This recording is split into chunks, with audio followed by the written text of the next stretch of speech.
Hello friends, welcome to me కథల సంపుటి. Friends, ఈరోజు బృందావనం నవలలోని 12వ భాగాన్ని చూద్దామండి. నవలలోకి వెళ్లే ముందు ఇంకా ఎవరైనా మన ఛానల్ని సబ్స్క్రైబ్ చేయనట్లయితే తప్పకుండా ఛానల్ని సబ్స్క్రైబ్ చేయండి, లైక్ చేయండి, షేర్ చేయండి. అలాగే ఆసక్తి ఉన్న మీ స్నేహితులకు, బంధువర్గాలకి మన ఛానల్ని షేర్ చేసి ఛానల్ని వారి చేత కూడా సబ్స్క్రైబ్ చేయించి నన్ను, నా ఛానల్ని ప్రోత్సహిస్తారని ఆశిస్తున్నాను. అలాగే ప్రతి ఎపిసోడ్ విన్నాక తప్పకుండా మీ అభిప్రాయాలు కామెంట్స్ రూపంలో నాకు అందిస్తారని కోరుకుంటున్నాను. ఇక నవలలోకి వెళ్ళిపోదాము. మరి చదువుతున్నది శాంతినారాయణ.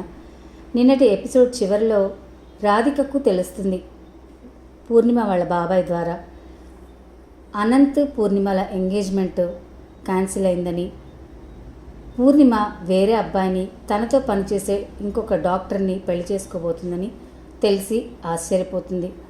అనంత్ అంత మంచివాడిని ఎందుకు వదులుకుంటుందో అర్థం కాక అయోమయంలో ఉంటుంది. మరి ఈ భాగంలో ఏం జరగబోతుందో చూద్దామా. మరి అప్పటికి మూడోసారి రాధిక అనంత్కి ఫోన్ చేయబోయి ఆగిపోయింది. ఆమెకు అనంత్ మీద కోపంగా ఉంది. జరిగింది ఇది అని ఒక్కసారి ఫోన్ చేసి చెప్పొచ్చు కదా. గట్టుగా గంభీరంగా ఉండడం గొప్పే కావచ్చు, కానీ అయిన వాళ్ళతో కూడా కష్టం సుఖం పంచుకోకపోతే మనుషులకు, బంధాలకి విలువేముంది? రాధిక ఆలోచనలు అంతులేని దారల్లా సాగుతూనే ఉన్నాయి. ఇంతలో సెల్ ఫోన్ రింగ్ అయింది. స్క్రీన్ మీద పేరు చూస్తూనే ఉత్సాహంగా హలో అనంత్ అని పలికింది. ఆ పిలుపులో ఆదుర్త, ఆత్మీయత పోటీ పడుతున్నట్టున్నాయి. రాధి, ఏం చేస్తున్నావు అడిగాడు అతను. ఇప్పుడే రూమ్మేట్స్తో బయటికి వెళ్ళొచ్చాను. అత్తయ్య, మావయ్య బాగున్నారా? ఏంటిలా ఫోన్ చేశావు? ఎలా ఫోన్ చేశాను? మామూలుగానే చేత్తో సెల్ పట్టుకుని టచ్ స్క్రీన్ మీద వేళ్లతో నొక్కి కాల్ చేశాను. ఏదైనా పొరపాటు చేసిందంటావా? అమాయకత్వం నటిస్తూ అన్నాడు. రాధిక నవ్వింది అతని మాటలకు. నీతో మాట్లాడాలనిపించింది, అందుకే చేశాను. రాంగ్ టైంలో చేశానా? మృదువుగా అడిగాడు అతను. లేదు అనంత్, ఇన్ఫ్యాక్ట్ నేనే నీకు కాల్ చేద్దామనుకుంటున్నాను. ఎంతసేపైనా మాట్లాడొచ్చు, రైట్ టైమే. నీ ఎగ్జామ్స్ అయిపోయాయా? ఎలా రాసావు? ఏ అనంత్, మా అమ్మలా అడుగుతున్నావు? పాస్ అవుతానులే. పొరపాటున డిస్టింక్షన్ లాంటివి కూడా వస్తాయేమో గలగలా నవ్వుతూ అన్నది. అవతల వైపు నుంచి ఒక చిన్న నిట్టూర్పు. నీతో మాట్లాడితే గొప్ప ఎనర్జీ వస్తుంది రాధి. నీ మాటలతోనే మనుషుల్ని మాయ చేసేస్తావు. ఏం చేయను? నేను ఎక్కువసేపు మాట్లాడకుండా ఉండలేను, నవ్వకుండా ఉండలేను, బాధపడుతూ ఉండలేను, సంతోషం లేకుండా ఉండలేను. అసలు ఇందాకటిదాకా నీ మీద కోపం కూడా ఉన్నాను. ఇప్పుడు చూడు, సిగ్గు లేకుండా ఎలా నవ్వుతూ మాట్లాడేస్తున్నాను అంటూ అల్లరిగా అంది. కోపమా? ఎందుకు? అనుమానంగా అడిగాడు. అప్పుడు రాధిక పొరపాటుగా ఏం మాట్లాడిందో అర్థమైంది.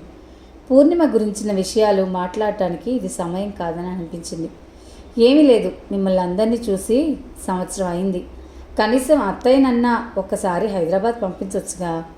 అదే నేను అనుకుంటున్నాను అంటూ నెమ్మదిగా చెప్పాడు అతను. అనుకోకపోతే ఈసారి చూడాలనుందని వైజాగ్ రా అనొచ్చుగా. తనలో తాను మాట్లాడుకుంటున్నట్టే అంది. అనంత్ నవ్వాడు. ఒకసారి నువ్వే వైజాగ్ రావచ్చుగా.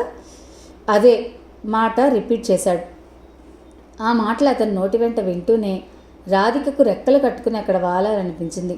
వెంటనే తల్లి గుర్తుకు రావడంతో అమ్మని అడిగి చెప్తానన్నా అంది నీరసంగా. పోనీ మావయ్యతో నన్ను మాట్లాడమంటావా అంటూ లాలనగా అడిగాడు. అమ్మో వద్దు, నేనే ఎలాగోలా ఒప్పిస్తాను, బాయ్ బాయ్ అంటూ ఫోన్ కట్ చేసింది. అనంత్ బయటపడి పూర్ణిమ విషయం చెప్పకపోయినా ఆ ఒత్తిడి నుంచి తేలికపడ్డానికి ఫోన్ చేశాడని ఊహించగలిగింది రాధిక. అతనికి పూర్ణిమతో బ్రేకప్ అయిందా? ఇంకెవరినైనా చేసుకుంటాడా? అవన్నీ నాకు అనవసరం. ఒక ప్రియ నేస్తంగా అతనికి నేనేమైనా చేయగలుగుతానా అని రాధిక ఆలోచించింది. ఆ క్షణమే ఆమె గట్టిగా నిర్ణయించుకుంది. మీనాక్షి ఒప్పుకున్నా ఒప్పుకోకపోయినా వైజాగ్ వెళ్ళి తీరాలని. రాధిక ఇంటికి వెళ్ళేసరికి మీనాక్షి, మోహన్ రావు హాల్లో కూర్చొని మాట్లాడుకుంటున్నారు. మీనాక్షి స్కూల్ నుంచి రాగానే హ్యాండ్ బ్యాగ్, టెక్స్ట్ బుక్స్ లోపల పెట్టి తీరిక లేనట్టుగా సోఫాలోనే పడేసింది. అంటే ఏదో ముఖ్యమైన విషయం మాట్లాడుకుంటున్నారని గ్రహించింది. పోనీ డెవలప్మెంట్ వెంచర్స్కి ఇస్తే మనకి 4 అపార్ట్మెంట్స్ మిగులుతాయి. మనం స్థలం అమ్మినా ఆ డబ్బుని ఎక్కడో చోట ఇన్వెస్ట్ చేయాలిగా మీనాక్షి, మోహన్ రావు తనింది. మీనాక్షి, నేను చెప్పేది జాగ్రత్తగా ఆలోచించు. మన ఏరియాలో ఉండే వాళ్ళంతా బిగ్ షాట్స్. ఇక్కడ అందరికీ ఇండిపెండెంట్ హౌస్లు ఉన్నాయి. ఒకవేళ మనం వెంచర్స్ వాళ్ళకి ఇచ్చినా అది పడనీరు వేళ్ళు. విశ్వనాథానికి తన ఇంటి పక్కన అపార్ట్మెంట్స్ రావడం ఇష్టం లేదు. ఎలా అయినా ఆయన దాన్ని పడనీయుడు. మనమే తెలివిగా అమ్ముకునే ప్రయత్నం చేయాలి. మోహన్ రావు మాటలకు ఆలోచనలో పడింది మీనాక్షి. అంత డబ్బు మనం హ్యాండిల్ చేయగలమా? ఖచ్చితంగా అంత వైట్ మనీ ఇస్తారంటావా? మీనాక్షి భయంగా అంది. చూద్దాం, అన్నీ సరిగ్గా ఉంటేనే అడుగు ముందుకు వేసేది, ధైర్యం చెప్తున్నట్లు అన్నాడు. ఇల్లు అమ్మకానికి పెట్టామని తెలిస్తే మన మీద ఎలాంటి ఒత్తిళ్ళు వస్తాయో అని భయంగా ఉందండి. ఈ మధ్యకాలంలో డబ్బు కోసం, స్థలాల కోసం ఎటువంటి అక్రమాలు జరుగుతున్నాయో తలుచుకుంటేనే భయంగా ఉంది. తల్లి భయపడ్డం మొదటిసారిగా చూస్తుంది రాధిక. వాళ్ళ సంభాషణను బట్టి సంగతి ఏమిటో అర్థమైంది. నాన్న, ఇల్లు అమ్మకానికి పెడుతున్నారా? తండ్రిని అడిగింది. అవునమ్మా, మధు కూడా 4 ఏళ్లలో పెద్ద చదువుల్లోకి వస్తాడు. డబ్బు చేతిలో ఉంటే మంచిది కదా. మీరిద్దరు ఫ్యూచర్లో ఎక్కడ సెటిల్ అవుతారో తెలీదు. ఇక ఈ ఇంట్లో ఉండబోయేది మీ అమ్మ, నేను మాత్రమే. ఇంత ఇల్లు మాకు అనవసరం. దానికన్నా ఏదైనా అపార్ట్మెంట్లో ఉంటే సందడిగాను కాలక్షేపంగాను ఉంటుంది. సంవత్సరం క్రితం దాకా మీరు వేరేలాగా మాట్లాడేవారు. మీ చదువులకు డబ్బు దాచాను, మా ఇద్దరికి పెన్షన్ వస్తుంది, ఈ ఇల్లు అమ్మే ఉద్దేశం లేదు కాబట్టే ఎక్కడా గజం స్థలం కూడా కొనలేదని అంటుండేవారు. ఇప్పుడు హఠాత్తుగా మీ అభిప్రాయం ఎందుకు మారింది నాన్న? రాధిక, ఏమిటా మాటలు? మీ నాన్న ఆలోచించకుండానే చేస్తారంటావా? మధ్యలో మీనాక్షి అడ్డు తగిలింది. మీనాక్షి ఆగమన్నట్టు చేయి పైకెత్తాడు మోహన్ రావు. పిల్లలు పెద్దవాళ్ళయ్యారు. కష్టం సుఖం వారితో కూడా చర్చించాలి. ప్రతిదానికి బుల్డోజ్ చేసుకుంటే పోతే కుదరదు. మీనాక్షి ఇక మాట్లాడలేదు. నువ్వు చెప్పింది నిజమే రాధి, కానీ ఇల్లు ఇప్పుడు మనకు తెల్ల ఏనుగులాగా తయారైంది. దీనిలో బంగ్లా, గార్డెన్ ఏర్పాటు చేసి మెయింటైన్ చేసే పరిస్థితి కాదు మనది. మనకు తగ్గ చిన్న ఇల్లు వేసుకుని ఉన్న ఇంత పాష్ ఏరియాలో మన ఇల్లు, స్థలం వేట కుక్కల మధ్య నిలబడ్డ కుందేల్లా ఉంటుంది. మన ఇంటిని బట్టి మన ఆర్థిక పరిస్థితిని అంచనా వేయడం ఏమీ కష్టం కాదు. ఇప్పటికే మన ఇంటి మీద చాలామంది కళ్ళు పడ్డాయి. కొన్ని నా దాకా కూడా వచ్చాయి. తండ్రి మాటలకు రాధిక ఏమీ మాట్లాడలేదు. ఆమెకి రుచించలేదు కూడా. మీరెన్నన్నా చెప్పండి, నాకు మాత్రం ఇల్లు అమ్మడం ఇష్టం లేదు. తాతయ్య వాళ్ళు నాన్నగారి దగ్గర నుంచి మనకి ఈ ఆస్తి వచ్చిందని చెప్తూ ఉంటారు. ఈ ఇల్లు పోగొట్టుకోవడం అంటే మన ఐడెంటిటీని పోగొట్టుకోవడమే. ఈ ఇంటితో మన జ్ఞాపకాలు ముడిపడి ఉన్నాయి. నీతో పాటు నాకు, మధుకి, అత్తయ్యకి. అప్పటిదాకా నచ్చజెప్పే ధోరణిలో ఉన్న మోహన్ రావు మొహం పాలిపోయింది. కొద్ది క్షణాల పాటు జ్ఞాపకాలన్నీ బరువుగా మారి ఒత్తిడిని పెంచాయి. సూటిగా స్పష్టంగా అనిపించిన నిర్ణయం క్షణంలో మస్కబారి నెట్టయింది. రాధిక, ఏం మాట్లాడుతున్నావో తెలుస్తోందా? మీనాక్షి కోపంగా అరిచింది. మీ నాన్నకి కొత్తగా సెంటిమెంట్స్ గుర్తు చేయనక్కర్లేదు. ఫ్యామిలీ కోసం, సేఫ్టీ కోసం కొన్ని నిర్ణయాలు తీసుకోక తప్పదు. రాధికకు తండ్రి మొహం చూస్తూనే తను చేసిన పొరపాటు అర్థమైంది. ఐఎమ్ సారీ నాన్న. ముందుగా వంగి తండ్రి చేతులు పట్టుకుంది. మీ మీద ఎమోషనల్ బర్డెన్ వేయాలని కాదు నా ఉద్దేశం. ఈ ఇంటి మీద ఉన్న ఇష్టంతో అలా మాట్లాడాను. వీలైనంత వరకు దీన్ని నిలబెట్టుకోవాలని ఆరాటం, అంతే. ఐఎమ్ సారీ వేడుకున్నట్టుగా అన్నది. రాధిక కళ్ళల్లో సన్నటి నీటి పొర మోహన్ రావు మనసుని కదిలించింది. నేను ఆలోచించకుండా ఏ పని చేయనని నువ్వు నమ్ముతావు కదమ్మా? రాధిక తల మీద చేయి వేస్తూ లాలనగా అడిగాడు. అవునన్నట్టు తల ఊపింది రాధిక. అయితే ఇందులో మంచి ఏమిటో ముందు ముందు నీకే అర్థమవుతుంది అన్నాడు ఆయన సాలోచనగా. ఏంటో మీదంతా చాదస్తాం అంటూ మధ్యలో మీనాక్షి కల్పించుకుంది. ఏమన్నా అంటే మేము సున్నితంగా ఆలోచిస్తామంటారు. దీనికి మీ పోలికలే వచ్చాయి. మీరు మీ కూతురు ఒకటే అయ్యారు. మధ్యలో మిమ్మల్ని సపోర్ట్ చేసినందుకు నేను చెడ్డదాన్నయ్యాను అని విసుక్కుంటూ అక్కడి నుంచి వెళ్ళిపోయింది మీనాక్షి. మీ అమ్మకి ఈ ఇంటితో సెంటిమెంట్ అటాచ్మెంట్ లేదు రాది, అందుకే అలా మాట్లాడింది. నిజం చెప్పాలంటే నువ్వు బాధపడి కోపంగా అడిగావు. నేను కరెక్ట్గా అనుకుని ఆలోచించి చేసిన లోపలే బాధపడుతున్నాను నిట్టూరుస్తూ అన్నాడు మోహన్ రావు.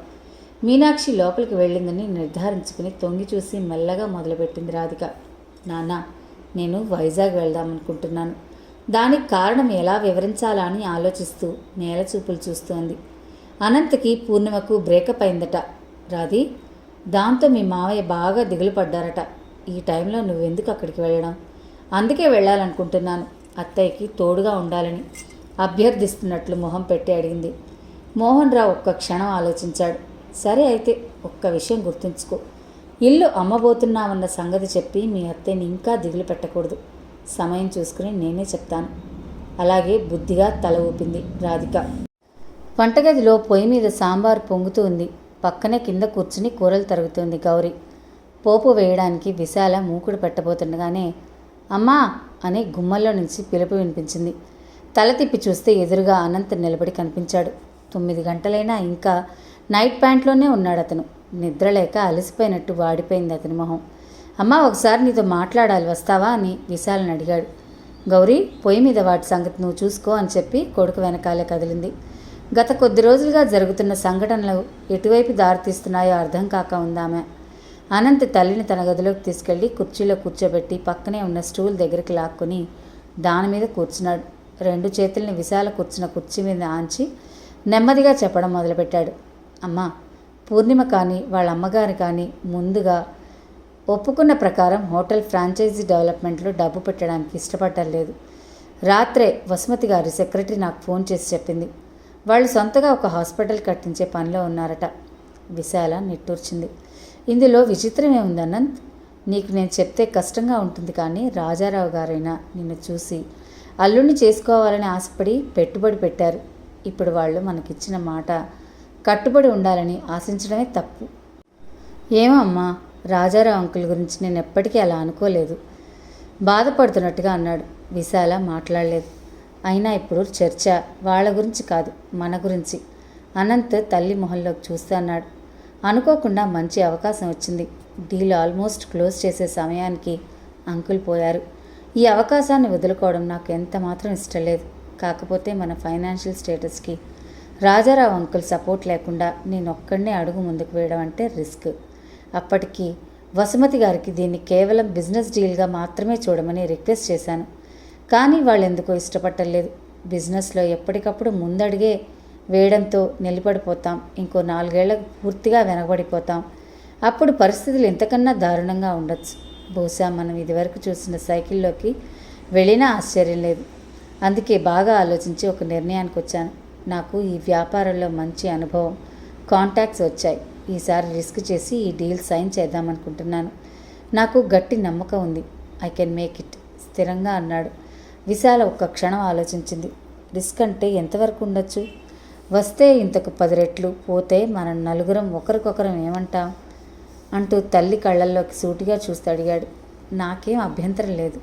నువ్వు మనం రోడ్డు మీద నిలబడే పరిస్థితి తేవని నాకు నమ్మకం ఉంది, క్షణం ఆలోచించకుండా చెప్పింది విశాల. అనంత్ తల్లి అంత సులభంగా ఒప్పుకుంటుందని ఊహించలేదు. నాన్న ఏమంటారో అని ఆలోచిస్తున్నాను అన్నాడు. ఏమంటారు? నేను మాట్లాడతాను. ఎన్నాళ్ళని ఇలాగా ప్రతిదానికి కృంగిపోతూ భయపడుతూ బతకాలి? నీ సమర్థతను బట్టి నువ్వు ఎదగాలనుకుంటున్నావు. ఈ ఆస్తి కూడా నువ్వు నిలబెట్టిందే. ఒకసారి ప్రయత్నం చేసి చూడాలనుకోవడంలో తప్పేమిటి? స్థిరంగా నిశ్చయించుకున్నట్టు పదునుగా వచ్చాయి ఆ మాటలు. అమ్మా ప్లీజ్, బాధపడుతున్నట్టుగా వారించాడు అనంత్. ఇందులో నీది నాది అని నేను ఎప్పుడూ అనుకోలేదు. నువ్వు అలా మాట్లాడకు. మన కుటుంబం కోసమే చేస్తున్నావు ఇదంతా. నీకు నా నిర్ణయం ఇష్టమా కాదా చెప్పు చాలు. విశాల చిన్నగా నవ్వి అనంత్ తల మీద చేయి వేసి ఆప్యాయంగా నివరింది. నాకు మనస్ఫూర్తిగా ఇష్టమే. కాకపోతే ఈ నిర్ణయంలో కొంచెం నా అహం కూడా ఉంది. నిన్నొక శిష్యుడిగా అభిమానించి రాజారావు గారు సాయం చేయడం వరకు సబబే. కానీ ఒక అవకాశం కోసం నువ్వు ఆయన కుటుంబ సభ్యుల దగ్గర చేతులు కట్టుకుని నిలబడం నాకు నచ్చలేదురా. నువ్వు తక్కువ అని వాళ్ళు ఎత్తి చూపించే పరిస్థితిని నేను తట్టుకోలేనురా. ఎందుకంటే నీకున్న శక్తి సామర్థ్యాలకు నువ్వు ఇంకా మంచి స్థానంలో ఉండగలవు. ఫ్యామిలీ మెంబర్స్గా మేము చేతనైనంత సపోర్ట్ ఇవ్వకపోతే ఎలా? నేను ఈ విషయం బాగా ఆలోచించి చెప్తున్నాను. నాన్నకి నచ్చజెప్పే పూచి నాది. మా భయాలకు ఆశలకు నిన్ను కట్టేయడం కరెక్ట్ కాదు. ఈ మాటే నాన్నకి చెప్పి ఒప్పిస్తాను. అనంత్ తల్లి మాటలకు ఆశ్చర్యపోయాడు. ఎప్పుడు ఏ విషయం పట్టించుకున్నట్టుండే తల్లి ఇంత లోతుగా మాట్లాడటం అతనికి విచిత్రంగా ఉంది. ఈ విశాల భావాలన్నింటికీ మూలం తల్లి ప్రేమ అని అర్థమయ్యేట్టుగా నెమ్మదిగా అతని భుజం తట్టి లేచింది విశాల. హలో అత్తా! చేతిలోని బ్యాగ్ని విసిరేసి సుడిగాల్లో వచ్చి నవ్వుతూ విశాలను కౌగిలించుకుంది రాధిక. అనుకోని సర్ప్రైజ్కి నివ్వెరపోయింది విశాల. చెప్పా పెట్టకుండా వచ్చామేమిటే? ముందుగా చెప్తే అనంతని స్టేషన్కి పంపించేదాన్నిగా అని కళ్ళ నిండుగా మేనకోళ్ళని చూసుకుని ప్రేమగా బుగ్గలు నిమురుతోంది. మిమ్మల్ని హఠాత్తుగా ఆశ్చర్యపరిచేయాలని వచ్చాను అని మాట్లాడుతూ సుధాకర్ గదిలోకి తొంగి చూసింది. మామయ్య లేరు? హోటల్లో చిన్న కన్స్ట్రక్షన్ వర్క్ ఉంది, అది చూసుకోవడానికి వెళ్ళారు. అనంత్ కూడా వెళ్ళిపోయాడా ఆహా, వంటింట్లోకి కాఫీ పెట్టడం కోసం వెళ్తూ చెప్పింది విశాల. అవునా, ఎప్పుడొస్తాడు? ఇవాళ వెళ్ళడమే ఆలస్యంగా వెళ్ళాడు. సాయంత్రం ఒకేసారి తైక్వాండో క్లాసులు చూసుకుని ఇంటికి చేరేది. వంటింట్లో నుంచే చెప్పింది. రాధికకు ఎక్కడలేని నీరసం ఆవరించింది. అప్రయత్నంగా కళ్ళు గోడగడియారం వైపు తిరిగాయి. రాత్రి 8 గంటలు అంటే అమ్మో 10 గంటల పైన ఎదురు చూడాలి కాబోలు అనుకుంటూ సోఫాలో వాలిపోయింది. అమ్మాయి గారు, సందమామలా ఉండే ఓరు హాస్టల్ తిండికి బాగా సిక్కిపోయినట్టున్నారు అంటూ గౌరీ వచ్చి పలకరించి రాధిక బ్యాగ్ను పైన గదిలో సర్దడానికి తీసుకెళ్ళింది. ఎందుకే వస్తూనే అనంత్ గురించి అడుగుతున్నావు? కాఫీ కప్ అందించి పక్కనే కూర్చుంటూ అడిగింది విశాల.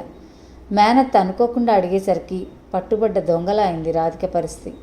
అంటే ఇవాళ అనంత్ పుట్టినరోజు కదా, అందుకని ఎర్రబడిపోతున్న మొహంలో భావాలు బయటపెట్టకుండా జాగ్రత్త పడుతూ అంది. అయ్యో రామా, మర్చిపోయాను అంటూ విశాల చేత్తో నుదురు మీద కొట్టుకుంది. నేను ఏవేవో ఆలోచిస్తూ పూర్తిగా మర్చిపోయాను. వాడు తలమునకలుగా ఉన్నాడు. కనీసం పాయసమన్నా చేయకుండా పంపించేశాను పాపం. పర్లేదులే అత్త, అనంత్ రాగానే కేక్ కట్ చేయిద్దాం అంది హుషారుగా. విశాల నవ్వింది. వాడికి ఇలాంటివన్నీ నచ్చవు. వాడు కేక్ కట్ చేస్తాడని నేను అనుకోను. అయినా కేక్ కోసం ఆశపడ్డానికి వాడేమైనా చిన్నపిల్లాడా? విశాల్ అన్న చివరి వాక్యం వింటూనే రాధికకు చప్పున ఒక ఐడియా వచ్చింది. అయితే ఈరోజు ఖచ్చితంగా అనంత్ చేత కేక్ తినిపిస్తాను చూడు అంది నవ్వుతూ. తైక్వాండో క్లాసులు తెల్లటి యూనిఫామ్ నడుం చుట్టూ కట్టిన నల్లటి బెల్ట్తో నిలబడి ఉన్నాడు అనంత్.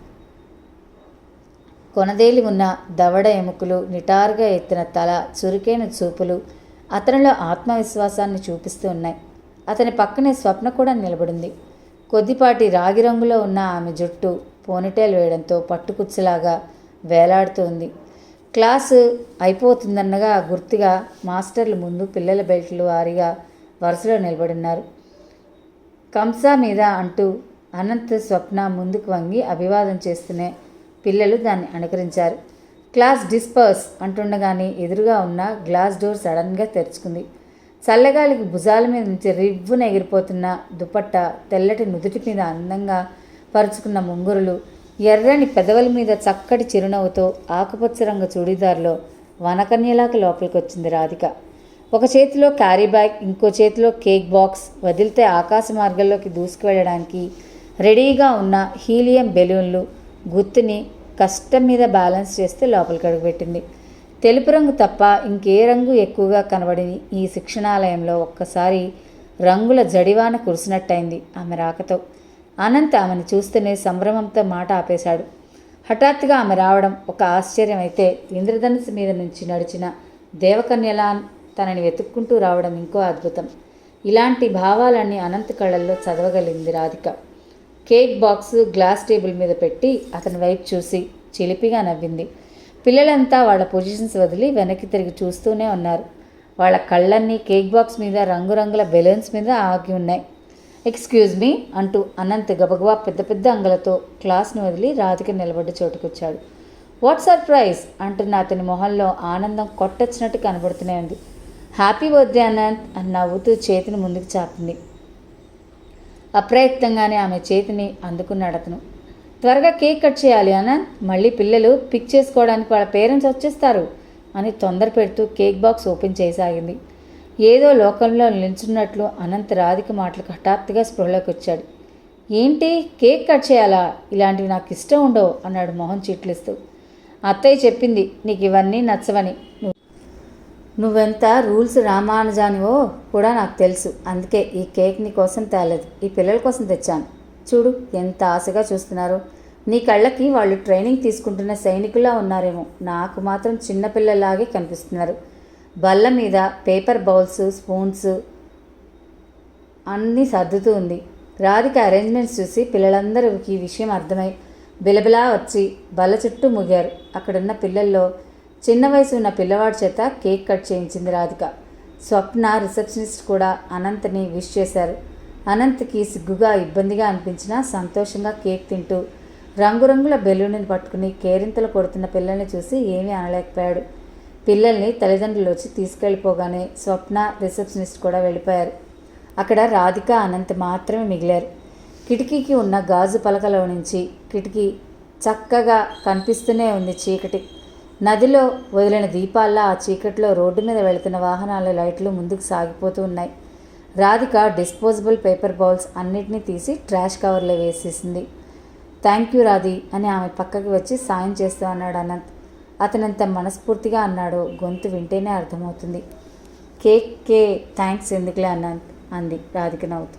అవును, ఇంత హఠాత్తుగా వైజాగ్ ఎందుకు వచ్చినట్టో. రాధిక చేతిలోని కవర్ని కింద పడేసి సూటిగా అనంత్ కళ్ళల్లోకి చూసింది. నీకు బాధ దిగులు లాంటివి ఉంటాయో ఉండవో నాకు తెలియదు. ఒకవేళ ఉన్నా నువ్వు బయటికి కనబడినేవో నా అనుమానం.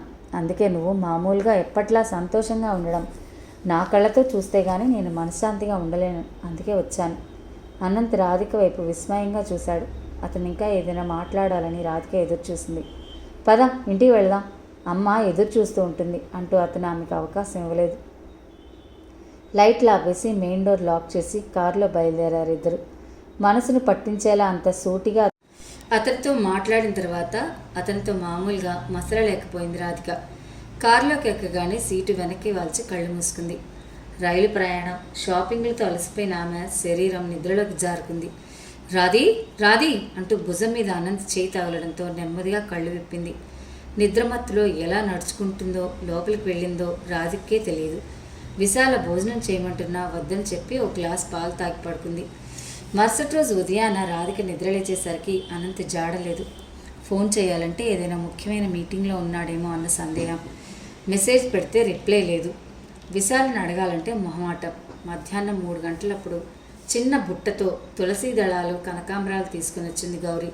వంటగది గుమ్మం తలుపులు తెరిచి గడప దగ్గర గుమ్మరించి దండలు అల్లడం మొదలెట్టారు. ఈ పూలదండలు తులసిమాలలు ఎందుకత్తా అంటూ దారాన్ని చుట్టి తమాషాగా మెలిక వేయడానికి ఆశ్చర్యంగా చూస్తూ అడిగింది రాధి. అబ్బాయి గోరి పెళ్ళి చెడిపోయినప్పటి నుంచి అమ్మగోరు మంగళారాలు ఆంజనేయ స్వామికి గుళ్ళో పూజలు చేయిస్తున్నారు అంది గౌరీ రాగం తీస్తూ. అత్త, నీకు దైవభక్తి ఉందని తెలుసు కానీ ఇలాంటి నమ్మకాలు కూడా ఉన్నాయా? కళ్ళు పెద్దవి చేసి విచిత్రంగా చూస్తూ అడిగింది. వాడికి నేను ఏ విధంగానూ సహాయం చేయలేను. ఏదో నా మనశ్శాంతికి అంతే నిట్టూర్చింది విశాల. రాధిక మౌనంగా చేతిలోకి దారాన్ని పూలను తీసుకుని వాళ్ళలాగే అల్లడానికి ప్రయత్నించింది. అలా కాదమ్మాయి గోరు, ఇలాగా అంటూ గౌరీ చూపిస్తుంటే రాధిక ప్రయత్నం చేసింది. ఇంతలో పోస్ట్మాన్ వచ్చి వెళ్ళిన గుర్తుగా మెయిల్ బాక్స్ చెప్పడైంది. అమ్మగారు, మా అన్న ఈ అడ్రస్కే మా పిల్లదానికి పట్టుపరికిని పోస్ట్ చేస్తా అన్నాడు. వచ్చిందేమో చూసొస్తా అంటూ తూనీగలాగా వెళ్ళింది గౌరీ. 2 నిమిషాలకు మొహం వేలాడేసుకుని వచ్చి, ఇయ్యాలా రాలేదు, రేపు వస్తుందేమో, ఇదిగోండి మీకేదో కార్డు వచ్చింది. సెంటు వాసన ఘుమఘుమలాడిపోతూ ఉంటే స్టూల్ మీద పెట్టి పూలు కట్టడానికి చితకలబడింది. రాధిక కవర్ చేతిలోకి తీసుకుని తెరిచి చూసింది. గౌరీ చెప్పినట్టుగానే ఖరీదైన పెర్ఫ్యూమ్ పరిమళం గుప్పుమంది. బంగారు రంగు అక్షరాలు లతల ప్రింట్ చేసి ఖరీదైన ఇన్విటేషన్ కార్డు 4 అంచుల్లో ముత్యాలతో వెండి తీగకు అల్లిన పువ్వులు అతికించబడి ఉన్నాయి. లోపల రాసినది చదివి, అత్త, పూర్ణిమ ఎంగేజ్మెంట్కి పిలిపొచ్చింది.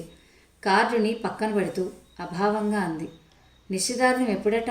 విశాల అడిగింది. ఈ నెల 20వ తారీఖు. సర్లే, ఆ కార్డుని అనంత్ గదిలో వాడికి మాత్రం కనిపించేలా పెట్టు. మీ మావయ్య కంటపడి నీకు, ఆయన చూస్తే బాధపడతారు. తర్వాత మర్చిపోతాం. వెంటనే ఆ పని చూడంటూ తొందర పెట్టి పంపింది. రాధిక వెంటనే లేచి ఆమె మెదడులో ఎన్నో ప్రశ్నలు. మామయ్య చూస్తే బాధపడతారు కానీ పూర్ణిమని భార్యగా ఊహించుకున్న అనంత్కి బాధ లేదా? గౌరీ ఆరేసిన బట్టలు తీసుకురావడానికి మేడ మీదకి వెళ్ళగానే రాధిక విశాల పక్కన చేరింది. అత్త, నిన్ను ఒకటి అడుగుతాను, ఏమి అనుకోగా అంటూ 2 కనకాంబరాల పువ్వుల్ని వేళ్ల మధ్య పట్టుకుని గుండ్రంగా తిప్పుతూ అడిగింది. ఏమిటో అడుగు, మరి వినయం ఒలకబోస్తున్నా అంది విశాల నవ్వుతూ. మీరు ఎంగేజ్మెంట్కి వెళ్ళాలనుకుంటున్నారా అంటూ మేనత్త మొహంలోకి చూస్తూ అడిగింది. వెళ్లకుండా ఎలా ఉంటాం? ఎంతైనా పూర్ణిమ రాజారావు గారి అమ్మాయి. ఆయన మనకెంతో సాయం చేశారు. ఆయన కూతురు పెళ్లి చేసుకుని సంతోషంగా ఉండబోతుంటే మనం వెళ్ళి ఆశీర్వదించి రావద్దు? కాకపోతే మీ మామయ్యకి చెప్పకుండా వెళ్ళాలి. ఆయన అసలే బాగా దిగులు పెట్టుకున్నారు. అందులోనూ హార్ట్ పేషెంట్. ఎప్పట్లాగే సౌజన్యం మూర్తిలా ఉందామె. పూర్ణిమని కోడలుగా అనుకున్నా అప్పుడు కూడా ఎలా మాట్లాడిందో ఇప్పుడు అలానే మాట్లాడింది అనుకున్నది రాధిక. మరి అనంత్ ఫీల్ అవడా? ఆ ప్రశ్న అడిగేటప్పుడు రాధిక గుండెలై తప్పింది. కొద్ది రోజులుగా రాధికను వేధిస్తున్న ప్రశ్న అది. అనంత్ని నేరుగా అడగలేక మేనత్తను ముందుంచింది. అతని చుట్టూ ఎప్పుడు ఆశల తీగలు అల్లుకున్నాయో తెలియనే లేదు. అనంత్ మనసులో పూర్ణిమకు ఎంతటి బలమైన స్థానం ఉంది. విశాల చెప్పే జవాబు కోసం ఆతృతగా ఆమె వంక చూసింది. వాడు మనసులో ఏముందో చెప్పే రకం కాదు. మొదటి నుంచి వాడి తరహానే అంతా. ఇంట్లో వాళ్ళ సంగతి పట్టించుకోవడమే కానీ వాడు బయటపడ్డు. వాడి మనసుకి నచ్చిన పిల్లనే చేసుకోవాలని కోరుకున్నాను. పూర్ణిమ గురించి రాజారావు అడిగినప్పుడు కూడా వాడి మొహంలో సంతోషం లేదు, విచారము లేదు. ఇప్పుడు కూడా వాడు మనసులో మాట పైకి చెప్పలేదు. వాడి జాతకంలో ఎవరు రాసి పెట్టున్నారు? అంతా మన మంచికే అంటారుగా అంటూ నిట్టూర్చింది. రాధికకు విశాల దగ్గర నుంచి ఆశించిన సమాధానం రాలేదు. పోనీ అనంతని అడిగేస్తే మనసులో ఆరాటం తొలుస్తూ ఉంటే కుదరగా ఉండడం లేదు మనసు రాధిక. బహుశా ఇవాళ కూడా అనంత్ ఆలస్యంగా వస్తాడేమో తనలో తాను అనుకుంటూ విశాలతో అంది. అనంత్ సింగపూర్ వెళ్ళాడుగా, ఇంకో 4 రోజుల దాకా రాడు. ఎంత లేదన్నా ఓ ఏడాది పాటు వాడికి తిరుగుడు తప్పదు అని చెప్పింది విశాల. ఆ సమాధానం వింటూనే రాధిక నీరుగారిపోయింది. ఒక్క పూట చూసే భాగ్యానిక ఇంత దూరం వచ్చింది అనుకోగానే కోపం వచ్చింది. ఆ కోపం కాస్త అలకగా మారి వెంటనే ఒక వేడి నిట్టూర్పి ఆవిరైపోయింది. 2 రోజులు విశాలతో గడిపి తిరిగి హైదరాబాద్ బయలుదేరి వచ్చేసింది రాధిక. మేనత్తతో కాలం గడపడం సరదాగానే ఉన్న వైజాగ్లో ఉన్నన్ని రోజులు అనంత లేని లోటు రాధికకు భారంగానే అనిపించింది. రాధిక ల్యాబ్కి వెళ్ళబోతుండగా తండ్రి దగ్గర నుంచి ఫోన్ వచ్చింది. అమ్మలు, ఇల్లు బేరం కుదిరింది. ఈ గురువారమే రిజిస్ట్రేషన్. అత్తయ్య కూడా వస్తుంది. వీలైతే ఒకసారి వచ్చి వెళ్ళు అంటూ మోహన్ రావు చెప్పాడు. రాధిక ల్యాబ్ చూసుకుని మధ్యాహ్నం నుంచి సెలవు పెట్టి ఇంటికి వెళ్ళింది. అప్పటికే విశాల వచ్చింది. దాదాపుగా 3 ఏళ్ల తర్వాత మేనత్త ఆ ఇంటికి రావడం, అది కూడా పుట్టి పెరిగిన ఇంటికి వీడ్కోలు చెప్పడానికి. రాత్రి భోజనాలు అయ్యాక అక్క తమ్ముళ్ళిద్దరూ వరండాలో కూర్చుని ఉన్నారు. మోహన్, ఈ ఇల్లు ఖాళీ చేసి అపార్ట్మెంట్లోకి మారితే ఈ సామానంతా అక్కడ సరిపోదు. అమ్మ మంచం గాజులు పెట్టా, నేను తీసుకెళ్తాను రా. ఆ నల్ల మానచెక్కతో చేసిన గోడ గడియారం నాన్న మొదటి జీతంతో కొన్నదట. అమ్మ దాన్ని చాలా అపురూపంగా చూసుకునేది. దాన్ని జాగ్రత్తగా ఉంచు అంది విశాల. అలాగే అక్క, నీకేం కావాలో తీసుకో, అన్నీ నేను దగ్గరుండి జాగ్రత్తగా మీ ఇంటికి చేరుస్తానని చెప్పాడు మోహన్ రావు. ఆ తర్వాత వాళ్ళిద్దరూ కాసేపు అట్లాగే మాట్లాడుకుని నిశ్శబ్దంగా ఆ ఇంటి పరిసరాలని కళ్ళతోనే తడిమి పలకరిస్తున్నట్టుగా చూస్తూ కూర్చున్నారు. వాళ్ళిద్దరూ ఆ ఇంట్లోనే పుట్టారు.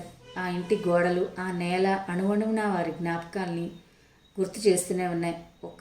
ఒక్కసారిగా ఆ గూటిని వదిలిపోవడం అంటే పేగుబంధాలని తెంచుకున్నంత బాధ. నిశ్శబ్దంలోనే ఆ బాధను భారాన్ని తోబుట్టువులుగా పంచుకున్నారు ఇద్దరు. రిజిస్ట్రేషన్ అయిపోయింది. డబ్బు లావాదేవీలు జరిగిపోయాయి. మోహన్ రావు ఎంత ప్రయత్నించినా మనీ ట్రాన్స్ఫర్ మొత్తం బ్యాంకు ద్వారా జరగలేదు. మా ఇబ్బందులు మాకుంటాయంటూ ఓ ₹1,00,00,000 క్యాష్ రూపంగా ఇచ్చారు. అంత పెద్ద మొత్తం ఒక్కసారిగా చూడటం మోహన్ రావుకి అదే మొదటిసారి. రిజిస్ట్రేషన్ కార్యక్రమం కాస్త లేట్ అవ్వడంతో బ్యాంకుకి వెళ్లే వ్యవధి లేకుండా పోయింది. డబ్బు మొత్తం నేరుగా ఇంటికే తెచ్చిపెట్టుకున్నారు. క్యాష్ ఉంచిన 2 పెద్ద పెద్ద బ్యాగులను రాధిక మంచం కింద తోసి ఆ గదిలోనే దివాన్ మీద పడుకున్నాడు మోహన్ రావు. ఇంట్లో అందరికీ బిక్కుబిక్కుమంటుగానే ఉంది. మీనాక్షికి అయితే టెన్షన్తో బుర్ర పనిచేయడం లేదు. అర్ధరాత్రి పూట ఈ డబ్బు వ్యవహారం కనిపెట్టిన దొంగలు ఎవరైనా వస్తే, అసలు రిజిస్ట్రేషన్ చేయించుకున్న వాళ్ళకి డబ్బు ఇంట్లో ఉంటుందని తెలుసు గనక వాళ్లే రౌడీ వెధవల్ని ఇంటి మీదకి పంపిస్తే, ఇలా రకరకాల ఆలోచనలతో రాధికకు భయం వేసింది. రాత్రి సరిగ్గా నిద్రపట్టలేదు. కలత నిద్రలో సన్నగా మాటలు, చప్పుళ్ళు వినిపించినట్టు అవడంతో ఒక్కసారిగా వెలిక్కిపడింది. కిటికీలో నుంచి నల్లటి నీడల్లా కనిపిస్తున్న మొక్కలు ఎప్పుడూ చూసేవే అయినా భయం గలుపుతున్నాయి. తలుపు సందుల్లో నుంచి హాల్లో వేసిన నీలం రంగు బెడ్లైట్ కాంతి పొడవాటి గీతల నేల మీద పరుచుకునుంది. ఎదురుగా ఉన్న దివాన్ మీద తండ్రి కనిపించలేదు. రాధిక గుండె జల్లుమంది. వెంటనే మంచం కింద చేయి పెట్టి తడిమింది. బ్యాగులు 2 చేతికి తగలడంతో కలవరం తగ్గింది. సన్నగా వినిపిస్తున్న మాటలు తండ్రివేనని అర్థం కావడానికి ఇంకో నిమిషం పట్టింది. రాధిక చిన్నగా లేచి తలుపు దగ్గర నిలబడింది. హాల్లో మోహన్ రావు విశాల కూర్చుని మాట్లాడుకుంటున్నారు. వాళ్ల సంభాషణకు అంతరాయం కలిగించే ఉద్దేశం లేక వెనక్కి తిరిగింది. కానీ సహజమైన క్యూరియాసిటీ ఆమెను నిలవనివ్వలేదు. అక్కడ తప్పని తెలిసినా తలుపు సందు దగ్గర నిలబడి వాళ్ళ మాటల్ని శ్రద్ధగా ఆలకిస్తూనే ఉంది. వద్దురా మోహన్, నువ్వు మాత్రం ఏమంత శ్రీమంతుడివని ఆ డబ్బు జాగ్రత్తగా పిల్లల కోసం దాచించు. తలుపు సందులో నుంచి విశాల మొహం ఓ పక్కగా కనిపిస్తుంది. ఇప్పుడు నేనేమి ఈ డబ్బుని తాగి తందనాలు ఆడడానికో గుర్రపందాలు ఆడుకోవడానికో లేదు. అనంత్తో చెప్పి మీ బిజినెస్లో పెట్టమంటున్నాను. ఈ క్యాష్తో పాటు వాళ్ళ బ్యాంకులో వేసిన అమౌంట్తో కలిపి 2.5 కోట్ల దాకా ఉంది. బిజినెస్ అంటేనే పెద్ద రిస్క్. కనీసం 2 సంవత్సరాలన్నా గడిస్తే కానీ పెట్టిన డబ్బు తిరిగి వస్తుందో రాదో తెలియదు. మేమే నిండా మునిగున్నాం. ఇక నువ్వు కూడా ఎందుకు అంటూ సన్నగా నిట్టూర్చింది విశాల. అందుకే ఈ డబ్బు నీ దగ్గర ఉంచమంటున్నాను. మీ అవసరాలకి వాడుకోండి. నీకు మాత్రం ఈ ఇంట్లో హక్కు లేదా? వద్దురా, కావాలంటే ఇంకో అపార్ట్మెంటో స్థలమో కొనిపడే. బిజినెస్లో పెట్టుబడి పెట్టాలనుకుంటున్నామని తెలిస్తే మీనాక్షి బాధపడుతుంది. మీనాక్షి గురించి ఆలోచించావు, మరి నా గురించి కూడా ఆలోచించు. పోయినసారి బావగారు ఇబ్బందుల్లో ఉన్నారని నాతో మాట మాత్రం చెప్పలేదు నువ్వు. మీ లావాదేవీలు పోలిస్తే ఈ డబ్బు చాలా కొద్దిది అని నాకు తెలుసు. అయినా ప్రస్తుతం నా చేతిలో డబ్బు ఉంది, నీకు అవసరం ఉంది. రేపు నాకు అవసరం పడితే నువ్వు సాయానికి రావా? అది కాదురా, మా డబ్బంటే పోయినా పర్లేదు, నీ డబ్బుని ఎలా రిస్క్లో పెట్టడం? అదే మళ్ళీ అంటున్నావు. నీ డబ్బు నా డబ్బు ఏమిటి? రేపు లాభాలు వస్తే ఇవ్వమని అంటున్నావుగా. అనంత్ సమర్థుడు, వాడి మీద నాకు పూర్తి నమ్మకం ఉంది. వాడికో నీకో ఇంటి అవసరాలకో ఈ డబ్బు ఉపయోగపడితే నాకు సంతోషమే. మీనాక్షికి ఇంత డబ్బు మేనేజ్ చేయాలంటే భయమే. పిల్లల చదువులకు డబ్బుంది, ఉండడానికి అపార్ట్మెంట్ ఉంది. ఆపై ఏం చేసినా అది ఇన్వెస్ట్మెంటే. అదే మీ హోటల్స్లో చేస్తామని నచ్చ చెప్పాను. నువ్వేమి సందేహించకు. అమ్మ నాన్న ఇల్లు రూపంగా మనకి ఆస్తి ఇచ్చినందుకు ఇది ఈ రూపంగా పిల్లలకి ఉపయోగపడుతున్నాడు. అన్నా, ఏం కావాలి చెప్పు. మరి అనంత్ ఏమంటాడో నువ్వు వాడికి చెప్పేదాన్ని బట్టి ఉంటుంది. వాడు వినకపోతే మేనమామతో ఇక ఎప్పటికీ మాట్లాడక్కర్లేదని చెప్పు. అంత మాటలు ఎందుకు లేరా, నేను నచ్చ చెప్తానులే అంటూ సోఫాలో నుంచి లేచింది విశాల. రాధిక ఏమీ తెలియనట్టుగా గబుక్కున వచ్చి మంచం మీద పడుకుని కళ్ళు మూసుకుంది. నెమ్మదిగా తలుపు తెరుచుకుని చప్పుడు, ఆ తర్వాత ఎదురుగా ఉన్న మంచం దాకా నడుస్తున్న అడుగులు చప్పుడే వినిపించింది. 2 క్షణాల తర్వాత మెల్లగా కళ్ళు తెరిచింది రాధిక. నిశ్చింతగా నిద్రపోతున్న తండ్రి మొహం బెడ్ లైట్ వెలుతురులో స్పష్టంగా కనిపించింది. ఆలోచించకుండా నేను అమ్మనని నమ్ముతావు కదమ్మా అన్న తండ్రి మాటల వెనక అర్థం బోధపడి తృప్తిగా నిట్టూర్చింది రాధిక. ఫ్రెండ్స్, విన్నారు కదా నవలలోని ఈ భాగాన్ని. ఈ నవల మిమ్మల్ని అందరినీ అలరిస్తుందని ఆశిస్తున్నాను. నవల నచ్చితే కనుక, మరిన్ని మంచి నవలలు వినాలి అనుకుంటే కనుక తప్పకుండా మన ఛానల్ని సబ్స్క్రైబ్ చేయండి, లైక్ చేయండి, షేర్ చేయండి, కామెంట్ చేయండి. మీ కామెంట్స్ నాకు ప్రోత్సాహాన్ని కలిగిస్తాయి మరిన్ని మంచి నవలలు మీకు అందించడానికి. మరి కామెంట్ పెడతారు కదా. మరో భాగంతో మీ ముందుంటాను. అంతవరకు సెలవు. నమస్తే.